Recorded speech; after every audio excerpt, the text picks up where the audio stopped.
कई बार भक्तों और साधकों के जीवन में ऐसा समय आता है जो समय उनको पूरी तरह से तोड़ के रख देता है। उस समय पर विश्वास भी डगमगा जाता है। कई सारे ऐसे भक्त भी होते हैं जो भगवान का नाम लेना भी छोड़ देते हैं। नास्तिक हो जाती है क्योंकि वो उन परिस्थितियों को सह नहीं पाती और ना ही वो ये समझ पाते हैं कि उनके साथ ऐसा क्यों हो रहा है। जो व्यक्ति श्री कृष्ण के भक्त हैं उन्हें इन दिव्य उपदेशों को अनसुना नहीं करना चाहिए। इस वीडियो को पूरा देखें, अन्यथा आपको अंत में पछतावा होगा। अपने कीमती समय को फालतू के शॉर्ट्स वीडियो के जगह यहाँ लगाए, कुछ नया सीखने को मिलेगा। जो लोग पूजा पाठ करते हैं, भगवान की सेवा करते हैं, उनके दिमाग में बस एक ही बात होती है कि हमें सुख ही सुख मिले, सब कुछ हमारे अनुसार होना चाहिए, जो हम चाहते हैं वैसा ही होना चाहिए, हमारी सारी मनोकामनाएं, हमारी सारी इच्छाएं पूर्ण हो। पर सवाल ये, अगर सुख आप भोगते हैं तो आपके हिस्से का दुख कौन भोगेगा? आज की ये वीडियो बहुत ही महत्वपूर्ण जानकारी देगी कि जब जो परीक्षा हमारी ली जाती है, जब आपके जीवन में दुख आता है तो आपके साथ कुछ घटनाएं अवश्य होंगी। आपको उस समय किस तरह से खुद को मजबूत रखना है, सब कुछ इस वीडियो में आज बताया जाएगा। सुख भोगने का असली मजा तभी आता है जब आपने जीवन में दुख भोग रखा हो। क्योंकि अगर आपको किसी लाइन को छोटा करना है तो उसके लिए सिर्फ उस लाइन के बगल में एक बड़ी सी लाइन खींच दो, जिससे जो पहली वाली लाइन है वो छोटी हो जाएगी। उसी प्रकार जब आपके जीवन में दुख आता है, परेशानी आती है, तभी आपको पता चलता है कि सुख की असली वैल्यू क्या है। एक भूखे को ही अन्न का पता होता है कि अन्न कितना ज़रूरी है, अन्न कितना महत्वपूर्ण है, कितना विशेष है। जिनके तन पर कपड़े नहीं होते वही कपड़ों की वैल्यू को जानते हैं। जिसके पास घर नहीं है वही घर की वैल्यू को जानता है। इसलिए जब दुख आपके जीवन में आता है तभी आपको सुख की असली वैल्यू और उसका अनुभव अच्छे से समझ आता है। वैसे तो इस दुनिया में कोई ऐसा व्यक्ति नहीं है जिसने सुख और दुख दोनों को प्राप्त ना किया हो। दुख और सुख सब कुछ कर्मों पर आधारित होता है। कोई व्यक्ति ऐसा कर्म नहीं कर सकता जिससे सिर्फ उसको सुख की ही प्राप्ति हो, या फिर कोई भी व्यक्ति ऐसे कर्म नहीं कर सकता जिससे सिर्फ उसे दुखों की ही प्राप्ति हो।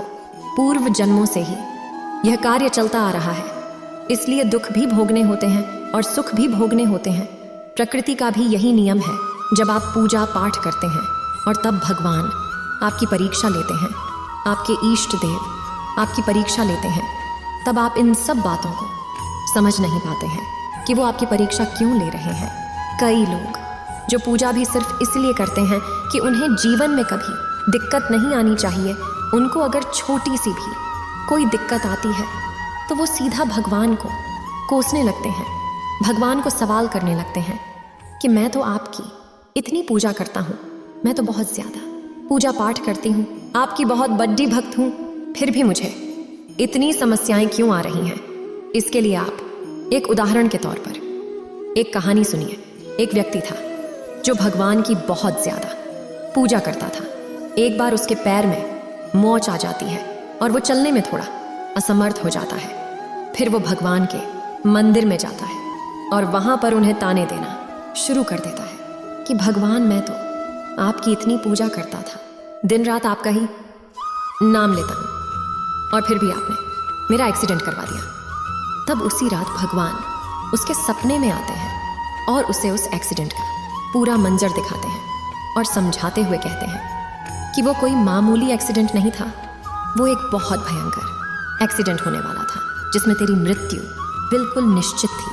तो कहीं ना कहीं तेरा कर्म, तेरा पूजा पाठ, मेरा नाम, ये सब लेने के कारण वो इतना भयंकर एक्सीडेंट एक छोटी सी खरोच में बदल गया। तुझे सिर्फ थोड़ी सी मोच आई है। इसके बाद वो व्यक्ति समझ जाता है कि भगवान के कारण वो कितनी बड़ी समस्या से बाहर निकल पाया। इसलिए भगवान जब भी आपकी परीक्षा लेते हैं तब वो असल में आपको इस लायक बनाते हैं कि आप अपने जीवन में सफल हो पाएं, कि आप उन परीक्षाओं में सफल हो पाएं। भगवान दुख को कभी कम नहीं करते, ना ही आपके जीवन से दुखों को हटाते हैं। दुख तो आपको अपने जीवन में भोगना ही पड़ेगा, वो तो आपके जीवन में आएगा ही, लेकिन उनको भोगने की क्षमता, उन दुखों से लदड़ जाने की शक्ति आपको भगवान ज़रूर प्रदान करती हैं। और जब आपके अंदर दुखों को भोगने का सामर्थ्य आ जाता है तो आपको दुख नहीं लगेगा। फिर से आप एक उदाहरण समझिए। एक व्यक्ति मिर्ची खा रहा था और जैसे ही उसको मिर्च का एहसास होने लगता है तो उसने तुरंत एक गुड्डे की डली को खा लिया और उसको आराम लग गया। फिर उस व्यक्ति से दूसरा व्यक्ति पूछता है कि क्या मिर्च का तीखापन खत्म हो गया? तब वो पहला व्यक्ति जवाब देता है, नहीं, बिल्कुल नहीं। मिर्च का तीखापन तो उतना ही है, लेकिन गुड़ ने मिर्च के तीखेपन को झेलने की शक्ति दे दी, जिससे मुझे बिल्कुल नहीं लगा कि मैंने मिर्च खाई है। भगवान आपके जीवन में जो भी रोल प्ले करते हैं, आपके जीवन में उनका जो कार्य होता है वो यही होता है कि वो आपको इतनी क्षमता प्रदान कर दे, इतनी शक्ति दे दे कि वो दुख आपको दुख ही ना लगे। इसलिए भगवान को दोष मत दीजिए, उनको कोसना बंद करें, अपने कर्म पर ध्यान दें, अपनी बुद्धि और विवेक का उपयोग करें।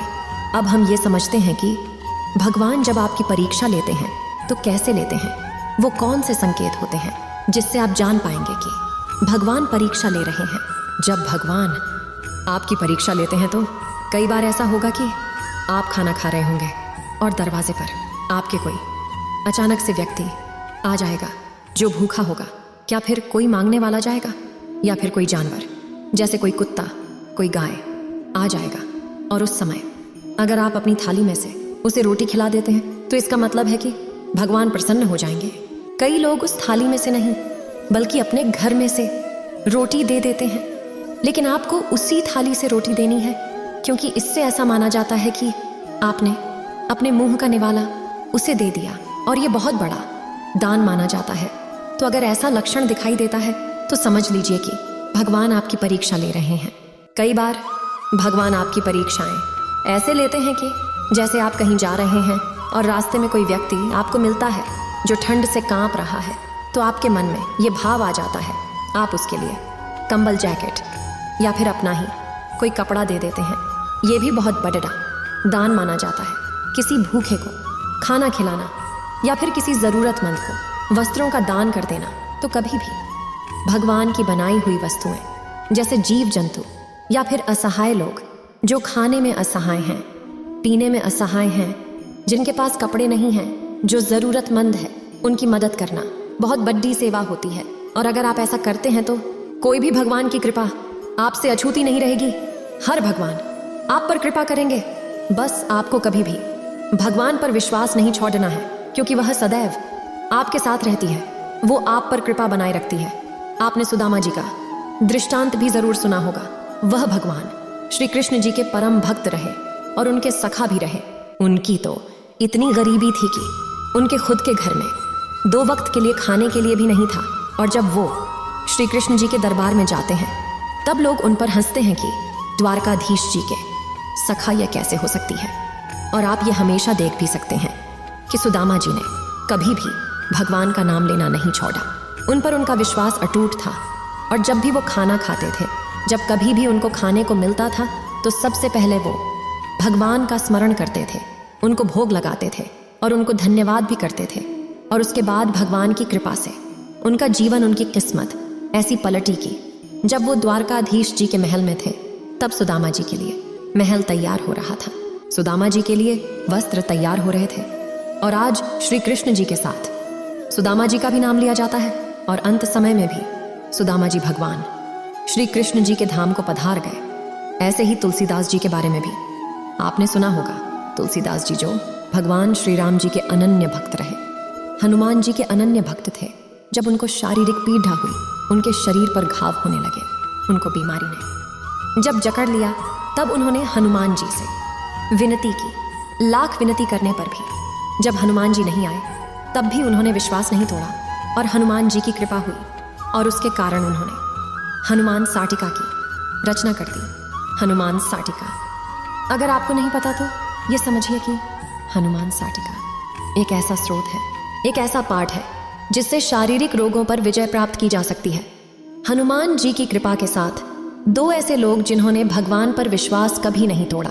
और अगर आप भी अपने विश्वास पर अडिग रहते हैं, भगवान पर हमेशा विश्वास रखते हैं और ये मानकर चलते हैं कि भगवान हमेशा आपके साथ है, तो ये विश्वास रखिए और ये बात गांठ बांध लीजिए कि आपका भी बेड़ा पार जरूर होगा। भगवान आपके भौतिक जीवन को तो सुखमय बनाएंगे ही, और साथ ही आध्यात्मिक जीवन को भी सुखमय बनाकर आपको स्वर्ग की प्राप्ति होगी। इसलिए कभी भी भगवान पर अविश्वास ना करें, सदैव उन पर विश्वास बनाकर रखें। सुख दुख सबके घर में आते हैं, सबके जीवन में आते हैं, लेकिन भगवान स्वयं आपका भला चाहते हैं, आपकी रक्षा करते हैं, आशा करते हैं। अब आप ये बात अच्छे से समझ गए होंगे। उम्मीद है आप सभी को यह वीडियो अच्छी लगी होगी। अगर आप कृष्ण के सच्चे भक्त हैं तो चैनल को सब्सक्राइब और वीडियो को लाइक करके कमेंट में जय श्री कृष्णा लिख दीजिए।